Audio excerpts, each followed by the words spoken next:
Hello everybody. Today we are going to see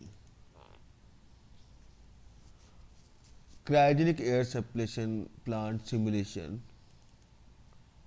It is quite difficult to convert this type of simulation which contains lots of recycles. So here I can show you the simulation.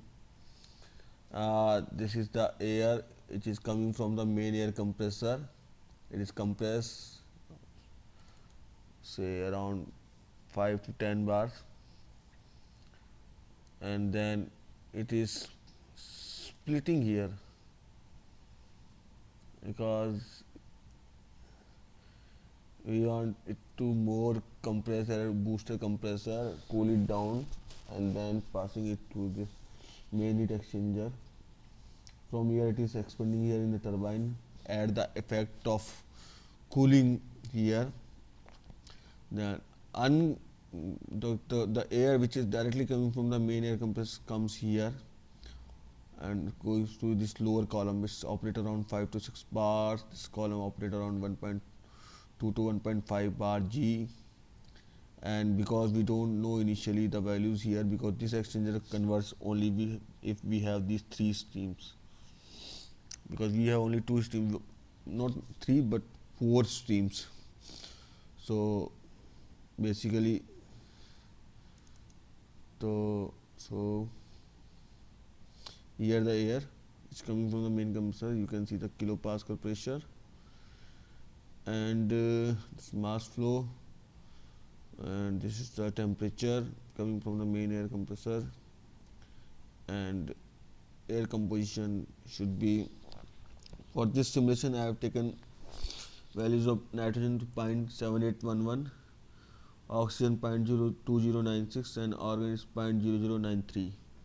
that is a typical air compression, and these are my 3 components only in this simulation. And I have used Ping-Robinson property method.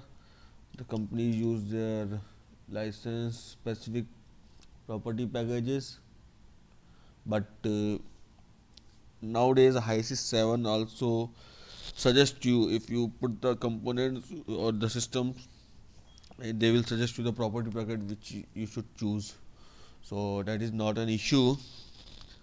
So here the air comes here in the lower column. I split in as a 20 to 35% ratio in the booster compressor. Depends upon how much liquid product you need.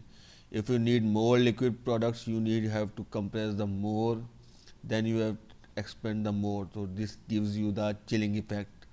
So whenever there is a liquid product is high, your cold duty increases. So in the rear column, this is my lower column, and in the lower column, okay, first you can make the connections here, like I shown you here. The 3 streams coming out from here. I have this is the lower column. I have choose the mole fraction stream here. You can edit here. So my lower column is 40 trays. Pressure is 545 kilopascal upper, and lower is 580 kilopascal. My stream from bottom, which is coming from the air exchanger, is 7. Bottom liquids is Ln, which is not shown here. It is a kettle liquid. Then it's the overhead outlet for liquid, and this is my product nitrogen. So this is a partial condenser. I have the gaseous product at the top as well as the liquid product as well as top, and my composition for running liquid column is that my top height nitrogen should be 0.00001, and my lin, that is the bottom product, should be 157.5 kg mole per hour. That are my 2 specs I gave for running the lower column, and that was a no issue. Then I have to run this second heat exchanger here, and the lower exchanger here. Then I will run the upper column, and then I will run the main heat exchanger here.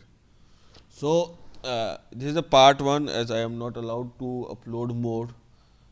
I mean time constraint. So you first practice to make the connections right.